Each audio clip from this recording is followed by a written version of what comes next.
வாழ்க்கை ஒரு பெரிய பாதை. இந்த பாதையில் போகும்போது நம்ம நடப்பவர்கள் பலரும் பேசுவாங்க.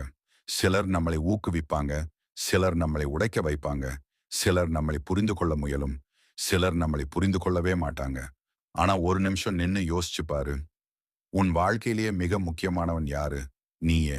இந்த 1 மணி நேரம் நீ மறந்து போன நீயையே திருப்பி உனக்கு காட்டுற நேரம். இது மோட்டிவேஷனல் இல்ல, இது தெரப்பி கூட இல்ல. இது உன்னோடு நீ பேசுற ஒரு நேரம். இந்த வீடியோ உங்களுக்கு பிடிச்ச ரவி மோட்டிவேஷன் ஆஃபிஷியலை சப்ஸ்கிரைப் பண்ணி என்னோட பயணத்துல நீங்களும் ஜாயின் பண்ணுங்க. சாப்டர் 1. உன் வலியை எல்லாரும் புரிய மாட்டாங்க. உன் மனசு எதுக்குத்தான் வலிக்குது என்று அதை நீயே சொல்லிக்கிட்டே இருக்க வேண்டிய நாள் வரும். பக்கத்துல இருப்பவர்களும் அருகில் இருப்பவர்களும் கூட நீ யாருன்னு புரிஞ்சுக்க கூட முயற்சி செய்ய மாட்டாங்க. சில நேரங்கள்ல நீ சிறிய உதவி கேட்டாலும் கூட அவன் எப்போதும் இப்படிதான் என்று ஒரு ஜட்ஜ்மெண்ட்ல நின்னுட்டு பார்த்து விடுவாங்க. உண்மை என்னன்னா, உன் வலியை யாரும் உணர மாட்டாங்க. ஏனெனில் அது உனக்கு தான் நடந்தது. அவர்கள் அதை கேட்டதுதான். அது 2 வேறான உலகம். நீ இரவு அழுததை யாரும் காண மாட்டாங்க. நீ காலை மறுபடியும் எழுந்து நடக்கிற தைரியத்தை யாரும் மதிக்க மாட்டாங்க. ஆனா நீ தெரிஞ்சிக்க வேண்டியது ஒன்று. நீ போராடுற இந்த பயணத்துல உன்னை நீ மட்டும்தான் உண்மையா புரிஞ்சுக்குவே. சாப்டர் 2. உன்னை மதிக்காத இடத்திலிருந்து நீ விலகணும். வாழ்க்கையில ஒரு நேரம் வரும்போது நீ யாருக்கு யாரா இருக்கிறேன்னு முக்கியமாகிவிடும். சில இடங்கள்ல நீ நிக்க கூடாது. சில மனிதர்களிடம் நீ பேசக்கூடாது. ஏன்னா அங்க நின்னா நீ தாழ்ந்து போவ. அவங்கள் பண்ற நடத்தை, அவங்களின் வார்த்தை, அவங்களின் சைலன்ஸ் கூட உன்னை சிதற வைக்கும். கேளு, நீ விலகிறது பலவீனம் இல்ல. விலகிறது உன் மதிப்பு. உன் மனசுக்கு அமைதி இல்லாத இடத்துல நீ இருக்க வேண்டிய அவசியமே கிடையாது. உன்னை மதிக்கிற இடத்துல நீ நின்னா நீ வளருவ. உன்னை இழிவாக்குற இடத்துல நீ நின்னா நீ உன்னை இழந்துடுவ. இது சிம்பிள். ஆனா ஃபாலோ பண்றது டஃப். ஆனா நீ ஃபாலோ பண்ணணும். சாப்டர் 3.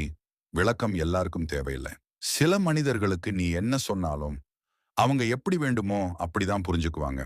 நீ உண்மையா பேசினாலும் அவங்க எதிர்ப்பாதான் கேள்விப்பட்டுவாங்க. நீ சாஃப்டா விளக்கம் கொடுத்தாலும் அவங்கள அதை பிளேமா எடுத்துக்குவாங்க. ஏன் தெரியுமா?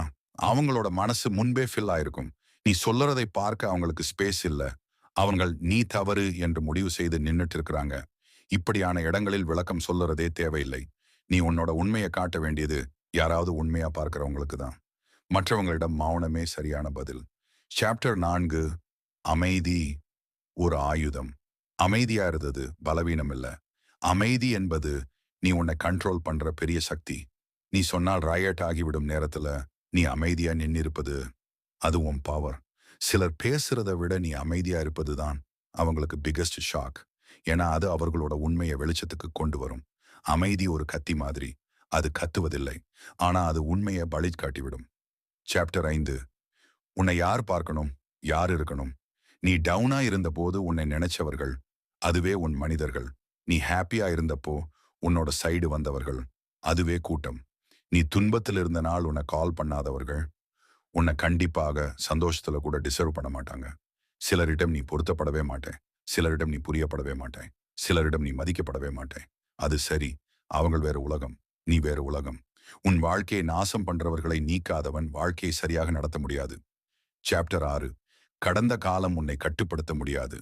நீ கடந்த காலத்தில் உடைந்திருக்கலாம், தோல்வி அடைந்திருக்கலாம், காயம் அடைந்திருக்கலாம், துரோகம் சந்திச்சிருக்கலாம்.